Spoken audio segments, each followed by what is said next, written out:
네, 4.1단원은 이별에 정한 거 관련된 주제라고 했었죠. 그래서 저번 시간에 고대가요 중에 가장 오래된 서정시 뭘 배웠어요? 공. 다 어디 갔어 우리 반 친구들? 공모도화가 배웠잖아요. 공모도화가에서 시적화자의 태도 어땠죠? 수능. 그 다음에 현실을 거부했어? 현실을 받아들였어? 그래서 이별을 수능하는, 그 다음에 체념적인, 소극적인 그런 전통적인 여인상의 이미지가 있었고요. 물의 상징적 의미 중요하다 했었죠. 자, 그래서 상고시대에 공무도화가 황조가 배웠고요. 그 다음에 올려서 신라시대의 이제 막매가 배운 거예요. 그리고 고려시대의 송인까지 배웠어요. 자, 그 다음에 이번에는 같은 시기 고려시대의 고려가요인 서경별곡을 통해 이별의 정안을 한번 알아볼 건데요. 여러분 이 글의 갈래가 무엇이냐? 바로 고려가요. 그러면 고려가요의 형식이 중요하겠네요. 자, 고려가요의 형식 사문보, 여음구와 후렴구, 그리고 이 후렴구를 통한 연애구문, 분연체. 제막매가 같은 향가는 19체였잖아요. 19체라는 거 행이 10개라는 거야. 거기 연구문이 있었어, 없었어? 없었어. 제막매가는 연구문이 없어. 그런데 고려가요에서부터 연이 구분되기 시작한 거예요. 그래서 이 후렴구를 바탕으로 연이 구분됩니다. 여음구는 중간중간 추임새를 넣는 것이고요. 후렴구는 구절마다 반복되는 큰 구절이에요. 게다가 여러분 사문보, 음보율. 우리 19체 향가 음보율 있었나요? 아니요. 걔는 음보율은 없고 대신 걔도 정형시잖아요. 19체 향가의 정형성은 어떻게 되었었죠? 형식, 정해진 형식. 기서결의 3단 구성, 낙구천머리, 감탄사를 통한 시상의 전환. 이거 있었잖아. 그래서 걔도 정형식은 했었는데 음보율은 없었거든요. 근데 이제부터는 뭐가 생겨? 정해진 정형적인 운율인 세 박자가 생겨나는 거야. 그래서 예를 들면요. 서경이 서울이 마르는, 닭꼰대 소성경 교회 마른, 여의무롱 길쌈배 번시고 괴실한데 울어곰 존인홍이다. 이렇게 되는 겁니다. 자, 어쨌든 사문보예요. 자, 그렇고 또 고려가요는요. 이게 형식이고, 자, 두 번째는 전승이 너무너무 중요해요. 어떻게 전승이 되냐면요. 원래 민중요였거든요. 얘가 궁중음악으로 편입이 돼요. 여러분, 민중들의 노래였을 때 얘가 어떻게 전승이 됐을까? 구전. 구비문학적인 특징이 있어요. 여러분, 구비문학의 특징은 뭐예요? 아무래도 적층문학이거든요. 여러분, 구전문학, 구비전승되는 문학의 특징은 적층성이에요. 적층이 뭐야, 얘들아? 작가가 딴 한 명이 아니라 얘가 창작, 그 다음에 그 편집 이런 게 자유롭게 좀 변할 수 있죠. 그래서 구비전승되는 과정에서 좀 바뀔 수 있잖아요. 그래서 적층은 작가가 쌓인다는 거거든요. 그렇기 때문에요. 연과 연, 내용 전체적인 관계가 유기적이지 않아요. 얘는 적층문학은 유기적이지 않아요. 유기적으로 막 짜임새 있게 연결되지 않고요. 얘는 병렬적이에요. 병렬적이다라는 거는 만약에 1, 2, 3년이다 그러면 연의 순서를 바꿔도 아무 상관이 없다는 뜻이야. 그러니까 막 기승전결 이런 게 없는 거야. 짜임새 있게 되지 않고 그냥 병렬적이에요. 게다가요. 이거는 독립적인 전개라고 해도 같은 말이에요. 병렬적 전개. 이런 특징이 있어요. 자, 그러고 궁중음악의 특징은 무엇이 있느냐. 일단 조선 왕실까지 이어지거든요. 고려 왕실에 들어가는 게 조선 왕실로 되다 보니까 이게 다시 고려에서 조선까지 가요. 그리고 조선시대에 한글이 창제돼요. 그래서 조선시대에 가서 무엇으로 기록이 돼? 한글로 기록이 돼. 자, 그런데 얘가 궁중요잖아. 그래서 얘가 궁중음악이기 때문에 송축의 의미가 추가되기도 해요. 나라 행사음악이니까. 전체 주제와 어울리지 않는 내용이 추가가 되는 거야. 그 다음에 작가 계층은 대부분 뭐겠니? 작가 계층은 대부분 뭐야? 민요니까? 평민 계층. 그래서 여러분 왜 우리 시조는 막 자연 친화적인 시조도 있고 그 다음에 충의가들이 많잖아. 지조절개 막 연군지정 이런 거 있잖아. 근데 평민들은 그런 거 전혀 관심 없고요. 그냥 이렇게 자기의 마음 솔직하게 드러내요.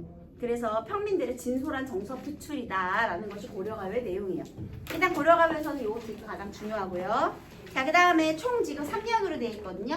그런데 우리가 1년은 보통 이 서경의 노래라고 불러줘요. 2년은 구슬의 노래라고 불러주고요.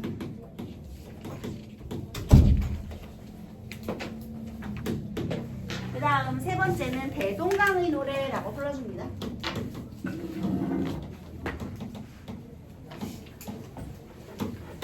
1, 2, 3년도 있는데 굳이 이걸 이렇게 했다는 것은 순서를 바꿔도 다르지 않기 때문에, 그러니까 유기적으로 연결되어 있지 않기 때문에 이렇게 별명을 붙여준 거예요.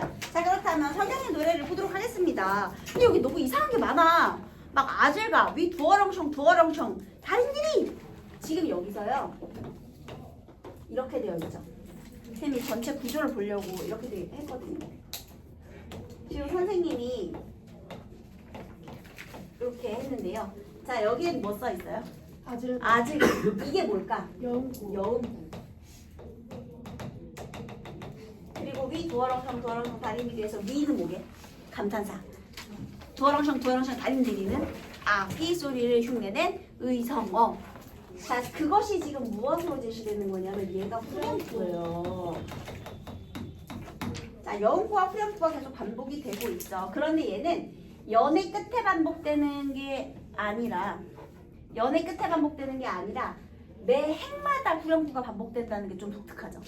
행마다 후렴구가 한행 후렴구, 한행 후렴구, 한행 후렴구 이런 식으로 행마다 후렴구가 반복이 되고 있어요. 자, 그런데 여러분 후렴구는 당연히 밝고 경쾌하고 흥이 돋기는 하는데요. 이 후렴구가 전체 주제와 관련이 있다 없다?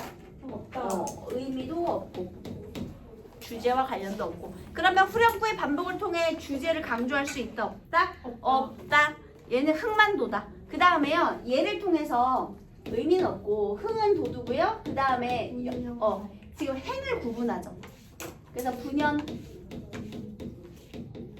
그러니까 원래 연을 구분하는데 이거 분행이라고 해도 돼요. 행을 구분한다 또는 연을 구분한다 뭐 이렇게 하셔도 됩니다. 그래서 구별하는 기준이 되고요. 그 다음에 같은 자리에서 계속 반복이 되잖아요. 그러니까 뭐도 주냐면 안정감, 통일성 이런 것들을 부여하게 돼요. 하지만 내용은 없어요. 그 다음에 또 전체적으로 봤을 때요. 지금 얘가 어떤 구조냐면요. 얘를 A라고 하잖아. 그러면 A 아들과 A. 그 다음 여기 후렴구의 반복 이런 식으로 A 아들과 A 플러스 후렴구의 반복 이러한 동일한 통사구조 반복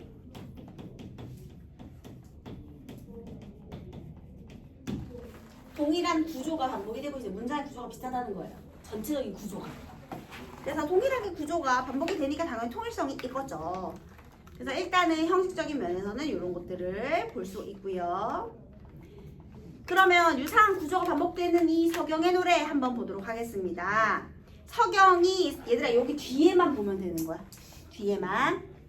서경이 선생님 그냥 현대어로 쓸게요. 서울이 마르는 얘들아 이게 서경이 서울이 마르는 이런 식으로 A 서경이가 A라고 하면 A, B 이렇게 A 아재가 A, B로 고치세요 여러분. 여기가 B가 되는 거야.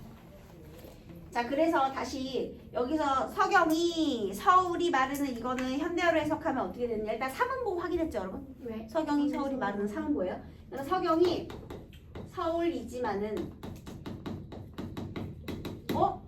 서울이 뭐야? 수도지. 네. 그런데 서경이 어딘지 아세요? 평양이요. 고려의 수도가 어디야? 그 평양성은 고구려. 고려의 수도는 어딜까? 개성이지. 근데 이거 뭔 개소리야 지금 이거? 얘들아 서경은 평양이거든요. 서울이라는 것은 얘들아 우리 제2의 수도가 어디예요 우리나라는? 부산. 우리나라에서 만약에 제2의 수도가 부산이야?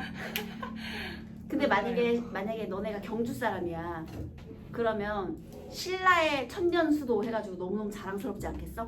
다시 고려라는 나라는 고구려의 기상을 이어받은 나라거든요. 그런데 평양에 사는 사람들은 평양을 뭐로 생각할까? 문화의 중심지라고 생각하겠지. 그치? 만약에 우리 수도 이전 성공해가지고 세종시가 우리나라 수도가 됐다고 해봐. 하지만 우리의 마음속에는 여전히 어디가 수도겠니?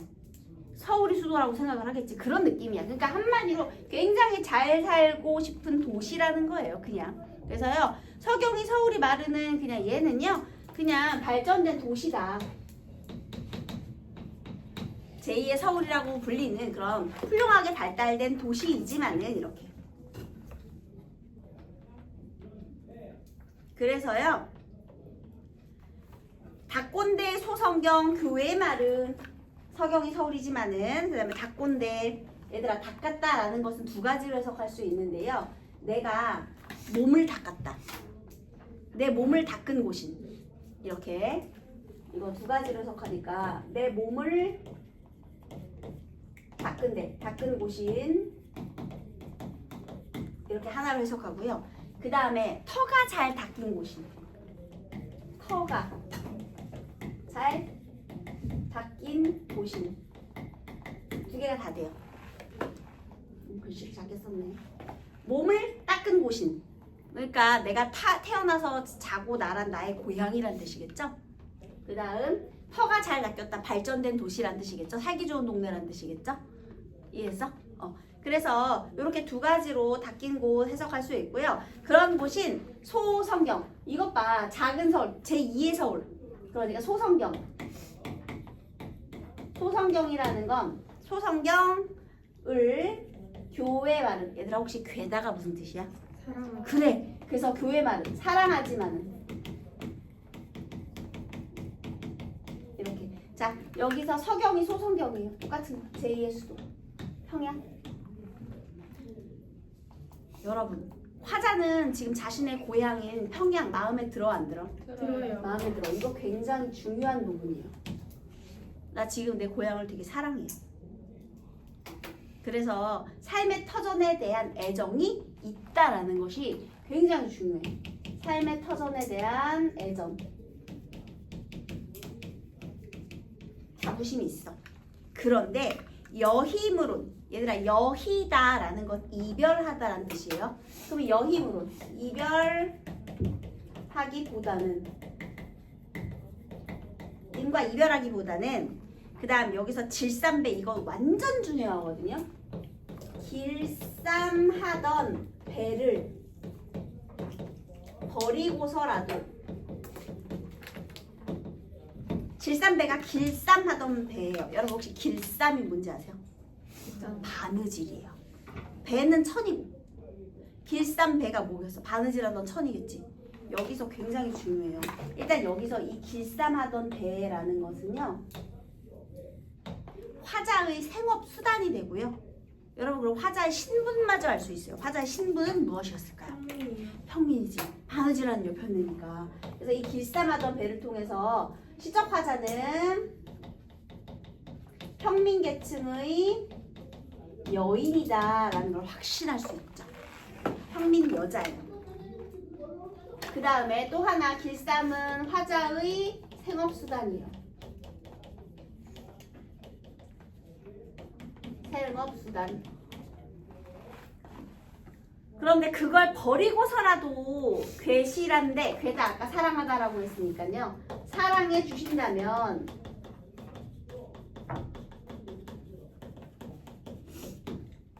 울어 곰. 얘들아 곰은 강조 전미사예요. 그러면 울면서 우는 걸 강조하는 거. 그러면 강조하려면 현대어에는 곰이라는 전미사가 없기 때문에 그냥 두 번 반복하면 돼요. 울며 울며. 곰이 뭐라고?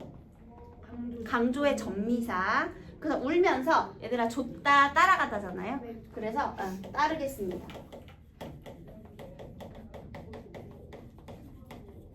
이렇게 해석해요. 현대어 해석 안 되면 다 꽝이야 얘들아. 대충 그럴 거야는 안 돼. 완벽히 알아야 돼. 현대어에서 서경이 잘 발전된 도시이고 내 고향인 서경을 사랑하지만은 너랑 이별하는 건 싫어. 그래서 나는 생업을 포기하고라도 사랑해주는 너를 따라갈 거야. 이렇게 됩니다. 여기서의 중요한 포인트 하나는 길사바던 배고요. 또 하나는 여기 있어요. 얘 왜 울어요? 네. 얘 왜 울어? 석유는 바로 이것 때문에. 고향에 대한 이 삶의 터전에 대한 애정 때문에 우는 거예요. 만약에 있잖아. 그러면 이거의 효과는 뭐냐면 내가 헬고려? 헬조선 아니고 헬고려라고 해야 되겠지? 헬고려야. 이 지옥 같은 고려를 당장 떠나고 싶어. 이건 뭐 원나라 속국이고 맨날 수탈해 가고 너무 싫은 거야. 그런데 얘가 마치 유학을 간대. 원나라로 간대. 무역하러 간대. 아싸 게이드 따라가. 이러면 사랑의 크기가 커 보이지 않죠? 근데 내가 이렇게 나의 삶의 터전도 있고 내가 애정을 가지고 있는 이 고향을 너무너무 사랑함에도 불구하고 따라간다라는 것은 이 애정의 크기가 사랑이 너무너무 크기 때문에 간다라는 걸 알 수가 있잖아요. 그래서 결국에는요, 요거는요, 이 고향에 대한 애정에 따라서 우는 거거든요. 근데 이 고향에 대한 애정보다도 뭐가 더 크다? 님의 사랑. 님에 대한 사랑이 크다. 그래서 얘는요, 결국 사랑의 크기를 강조하는 역할을. 님에 대한 나의 사랑을 강조하는 역할을 하는 거예요. 자, 그 다음 여기 1년에서 가장 중요한 건 바로 시적 화자의 태도입니다. 시적 화자의 태도. 자, 1년 옆편 내의 화자의 태도. 이별 거부해요? 수용해요? 거부예요. 이별 거부. 따라가니까.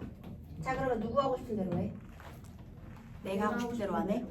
자, 그래서 얘는 적극적인 태도. 맨날 소극적인 여인상만 나오다가 적극적인 여인상 처음 나왔죠.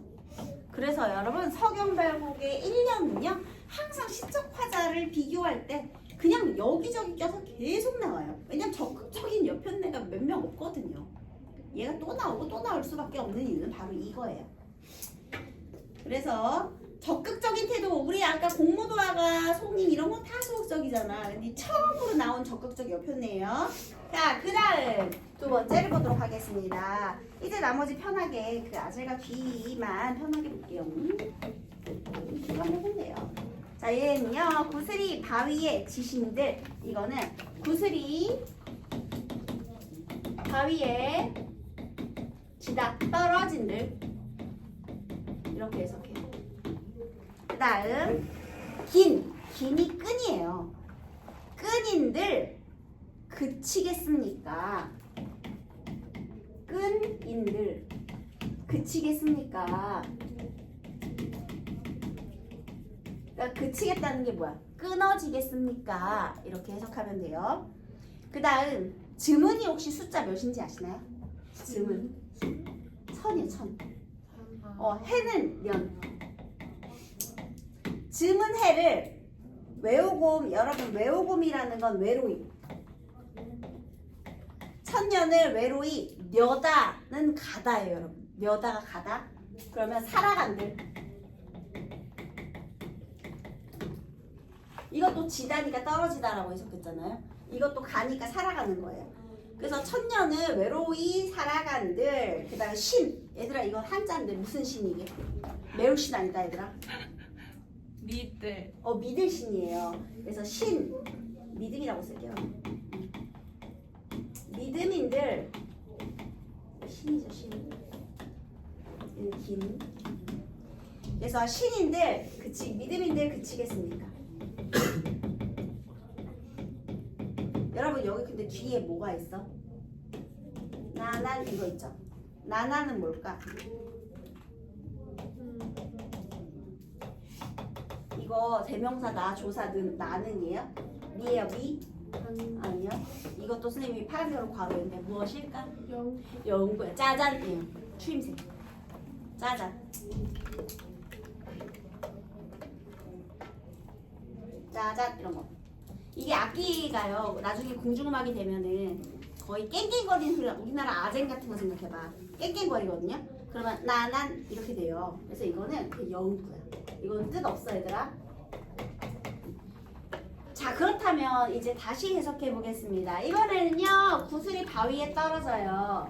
구슬이 바위에 떨어지는데 끈이 끊어지겠습니까? 천년을 외롭게 살아가는데 믿음이 끊어지겠습니까? 일단 우리 눈에 띄는 표현 방법이 있죠. 얘하고 구조가 비슷해서 무슨 법? 대구법. 끈이 끊어지지 않고 믿음이 끊어지지 않는데 이걸 의문의 형식으로 질문을 했어요. 궁금해서 물어보는 것이 아닙니까? 설의. 그 다음에요. 뭐 대충 눈에 띄는 거 있는데 너는 1000년 동안 안 만나도 그 1000년의 사랑 변하지 않을 자신 있어요? 아니에요. 이거 무슨 말이죠? 역설까지는 아니고 과장. 봐봐. 과장. 설의와 과장까지. 과장 뻥이 너무 심하죠. 1000년 같은 소리 하고 있네. 한 3일만 못 봐도 마음은 쉽게 늘 있어요, 여러분. 노래하는 거예요. 자, 그다음 또 하나. 여기서 비유적인 의미를 가지고 있는데요. 일단 구슬이 바위에 떨어져서 지금 깨졌어요. 그치? 네. 그러면 여러분, 이 구슬은 무엇을 의미하느냐? 구슬은요, 화자와 님의 관계예요. 그런데 그것이 바위에 부딪혀서 떨어졌어요. 떨어졌다라는 건 지금 이별의 상황. 근데 그 이별이 몸의 이별이에요. 그리고 우리를 이별하게 만든 이유가 뭐예요? 바위. 그렇지. 이 바위는 우리가 떨어지게 만드는 외부의 시련. 왜냐하면 우리 둘의 문제가 아니라는 거야. 외부적인 이유 때문에 바위는 밖에 있는 거잖아. 구슬 밖에. 그러니까 어떤 외부적인 이유. 그러니까 예를 들면 이런 거죠. 왜 부모님의 반대로 헤어졌다든지, 아니면 신분의 차이가 있었다든지, 아니면 전거를 가게 됐다든지, 아니면은 뭐 이미 다른 사람 불륜의 관계였다든지 여러 가지가 있을 수 있어. 근데 어쨌든 외부적인 그 이유 때문에 우리 둘만의 문제는 아니고 뭔가 다른 문제 때문에 떨어진 거예요. 그래서 구슬이 깨진다고 해도 자 변하지 않는 게 있죠. 바로 뭐예요? 뭐가 안 변해? 믿음. 아니 우리 둘을 연결하고 있는 끈. 그럼 이 끈은 뭘까? 끈이 바로 믿음이고요. 이것은 바로 우리의 인연. 우리의 변함없는 사랑. 사랑의 마음. 우리의 인연. 몸이 떨어져도 마음은 변하지 않아. 이런 거죠. 구슬이 아름답게 있었거든요. 근데 바위에 부딪혔더니 깨졌어요. 하지만 구슬을 감싸고 있던 끈만은 계속 이어지고 있다는 거죠.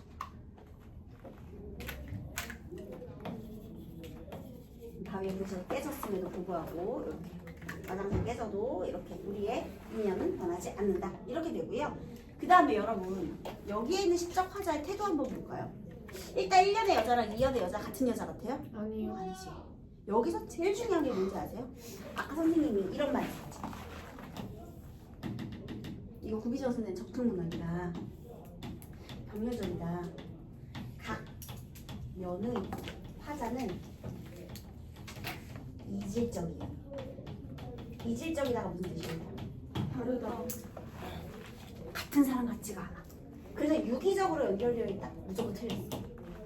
전혀 관계가 없어 보여. 그거 왜 그런지 아세요? 그냥 사랑 노래 여기저기서 끌어온 거야. 당시 유행하는 구절 모은 거야. 자 그럼 봐봐. 이런 걸 뭐 옴니버스식 구성이라고도 하고요. 다 비슷한데 근데 중요한 포인트는 이거 화자의 태도. 변함없는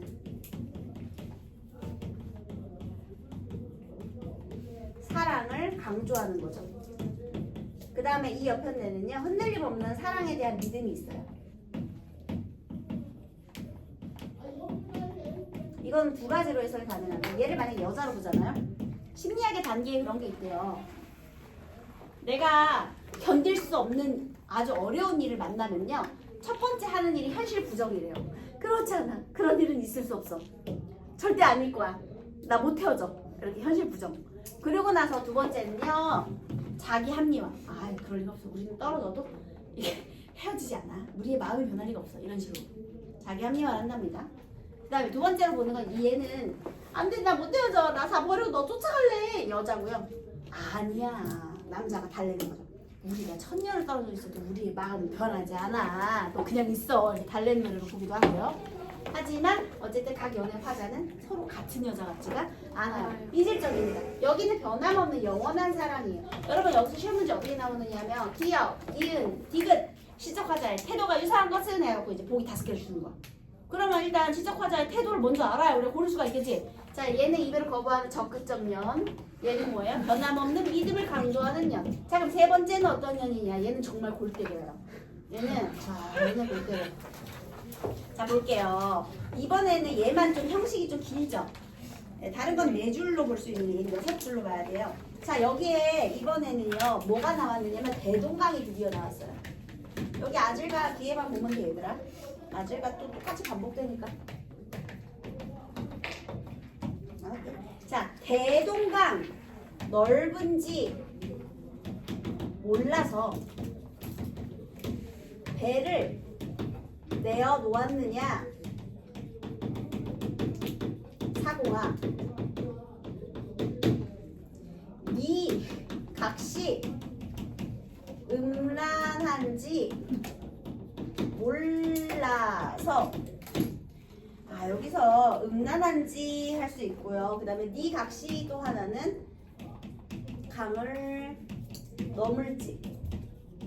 2개 다 돼요. 네 각시도 강을 넘을지 몰라서 이렇게 해도 되고요. 네 각시가 음란한지 해도 되고요. 넘을지인지 음란한지인지 이것 다 다시 설명할게요. 음란한지 몰라서, 그 다음에 강을 넘을지 몰라서, 그 다음에 멸배, 려다가 아까 무슨 뜻이라고 그랬죠? 려다? 가다. 가는 배에 얹었느냐? 사공아. 대동강 건너편 꽃을 배에 타고 들어가면 꺾을 것입니다. 나는 이거는 역시나 영어고요. 자, 다시 해석해 볼게요. 일단 선생님이 대동강의 의미가 뭐라 그랬죠? 이별의 공간. 진짜 넓어, 엄청 넓어. 그래서 대동강은 딱 누가 봐도 이별의 공간이고요. 너무너무 넓기 때문에 여기 한번 가면 돌아오기 힘든 이미지야. 저기는 건너가면 다시는 오기 힘들겠다, 이런 이미지가 있습니다. 그 다음에요, 대동강 넓은지 누가 몰라? 지금 사공아 그랬죠? 여러분, 사공이 지금 청자죠? 네. 청자에게 말 건네는 형식. 구체적인 청자예요. 그런데 말 건네는 형식을 쓰고 있거든요. 근데 여러분, 말 건네는 형식은 대화체라고는 할 수 있어. 그런데 대화를 하고 있는 건 아니에요. 그냥 대화체까지는 괜찮은데 대화를 하고 있진 않아. 왜냐면 사공이 대답을 안 해. 사공이 대답하면 고소해야 돼, 이거. 인연을 고소해야지. 지금 정신 나간 년이랑은 이렇게 대화를 이어가면 안 되는 거예요. 자, 다시 여기에서 대동강 누가 넓은지 몰라? 배는 왜 갖고 나온 거야? 아니, 근데 사공하는 역할이 뭐야? 배. 배에다가 사람 태워가지고 돈 받아야 되는데 배를 왜 가져왔냐니, 이게 무슨 소리 하는 거야. 그죠? 자, 지금 있잖아요. 이 사공의 역할은 님을 배 태워서 대동강 건너게 해준 역할을 하거든요. 그러니까 이 옆편내가 지금 사공한테 뭔지를 하려는 거냐면 원망의 대상. 사공, 표면적 원망의 대상.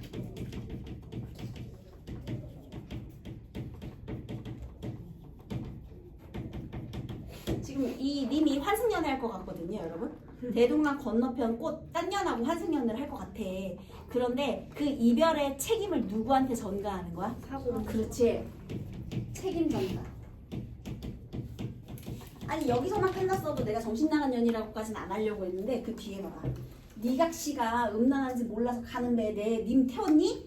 가는 배에 내 님을 태웠느냐거든요. 이것도 무슨 소리야? 이게 무슨 소리예요? 내 님이 가면 니 각시도 꼬신다는 거지. 그렇게도 해석할 수 있고요. 또 하나는 너가 지금 여기서 우리 님을 태워 보낼 때가 알 텐데 니 각시도 지금 딴 새끼랑 바람 났을걸? 가서 집안 단속이나 이런 거. 여러분, 그래서 고려 가요에 별명이 있죠. 남녀, 상렬, 지상. 남녀가 뜨겁게 사랑하는 이야기. 그러니까 풍속을 저해야 한다고 다 불태우라고 했죠. 내 얘기했지. 막 귀부인 바람피는 내용, 그 다음에 뭐 동성애 하는 내용부터 시작해가지고 뭐 별별 얘기 다 나온단 말이에요. 그래서 막 그런 막 뭐 그런 남녀 간의 그런 관계를 막 은유적으로 비유한 것들 이런 게 다 있어 고려가. 그래서 왜 이거는 뭐 수위 높은 것도 아니야. 그래 어쨌든 간에 네 집안 단속이 나지. 왜 우리 님을 태웠니? 그냥 이 정도로 해석하시면 되는 거예요. 지금 뭐 한 거야? 패드립을 친 거야. 그 나쁜 년, 정신 나간 년. 그래가지고 지금 니네 집안 단속이나 해라 이렇게 하고 이거 너무 좀 교과서에 실기 좀 그렇다. 그래서 이런 네가 그 역시도 강남할지 모른다 이런 이상한 해석을 해놨지만 어쨌든 간에 중요한 건 너가 지금 우리 님을 태우고 갈 때가 아니다 이렇게 된 거죠 여러분. 그래서 가는 배에 얹었느냐 사공아 이렇게 지금 뭐 하고 있어요? 사공을 원망하고 있는 거예요. 자 그리고 실제적인 이유는 여기 있어요. 내가 이렇게 실제적으로 지금 사실은 우리 사공을 원망하는 이유가 여기 있죠. 대동강 건너편 꽃을요. 여러분 자 여기 대동강 건너편 꽃은 누굴까? 건너편에 있는 다른 여 새로운 여인. 여러분 얘는 원망의 대상이 아니에요. 아직 안 꺾였어. 안 꺾였어. 근데 우리 얘 새로운 여인이고 얘 질투의 대상도 괜찮아요. 그 다음에요. 사실 대동강 건너편 꽃을 우리 님이 배를 타고 들어가면 꺾을 것이다. 자 그러면 여기서 님은 어떤 사람입니까? 물란하죠. 그지? 그래서 배 타고 들어가면 아마 야 그 새끼가 참을 리가 없어. 아마 또 딴 년 만날걸? 지금 이런 거거든요. 그래서 얘는 원망의 대상은 아니라는 점. 원망은 사공을 하고 있고요. 얘는 원망의 대상이 아니에요. 그 다음에 그러니까 지금 님이 물란해. 그러니까 사실은 이면적인 원망의 대상은 누구예요? 이미요. 그렇지. 이건 이면적인 원망. 숨겨진 원망. 진짜 원망해야 될 대상이죠. 그런데 이 님 차마 이 우리 님을 대놓고 원망하지는 못하고 이런 거죠. 한마디로 딴 년 만날까 불안하다. 자 다시 실적화자의 태도 볼까요? 여기에 실적화자의 태도는요. 여기다 쓸게요. 화자.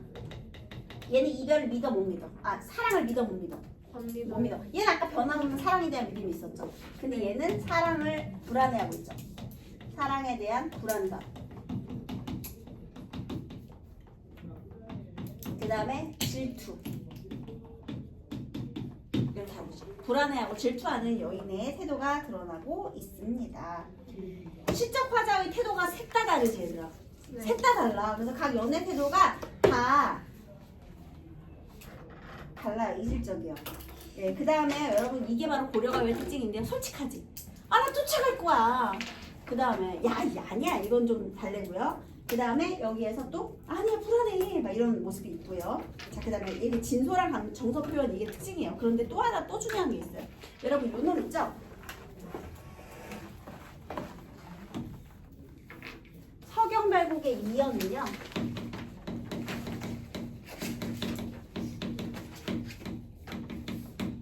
정석가라는 노래의 유견하고 똑같아요. 내용이 똑같아요. 이거 다른 노래에 또 나오거든요. 이거 무슨 소리냐? 이게 바로 구비문학의 특징이에요. 당대 유행하던 노래를 갖다 붙였다는 거죠.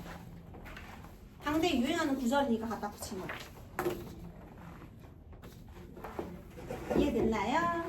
그래서 이게 바로 고려가요의 특징이 되겠습니다. 그래서 여러분 이 고려가요는 평민들의 이런 진솔한 정서 표현을 특징으로 하는 우리 노래였어요. 그래서 206페이지. 고려가요는 고려시대의 민간에서 구성되다가 공중음악으로 수용되어 전승된 노래로 소교라고 불리기도 한다. 고려가요에서는 음유를 형성하는 일정한 음보의 몇 음보? 3음보. 영구와 후렴구 등의 음악적 요소가 두드러지게 나타난다. 얘들아 이거 음보율 관련해서 제막내가하고 뭐 음보율 공통점. 예를 들면 이런 거다. 고려가요는 3음보, 그 다음에 향가는 4음보이다. 그러니까 가하고 나에서 이렇게 오답 많이 나와요. 향가는 음보율이 없어 얘들아. 그리고 고려가요 4음보 이것도 애들이 왜 틀리는지 모르겠는데 선생님 못 봤어요. 이 얘기 진짜 많이 해요. 그냥 당연히 3음보든 4음보든 음보가 있으니까 안 보고 지나간 거지. 이런 실수하면 안 돼. 정확하게 외우세요. 그 다음 또 고려가 나타나는 사문본은 오랜 시간에 걸쳐 다양한 작품으로 계승되었다. 얘들아 시조는 몇 음보? 사음보. 가사도 사음보예요. 고려가는 훈민정음 창작 이후 기록. 조선시대 유학자들에게 남녀 상렬 지사 이것 때문에 그래. 하지만 줄시세와 평민들의 생활상과 그들의 자연스러운 감정을 진솔하게 담아내었다.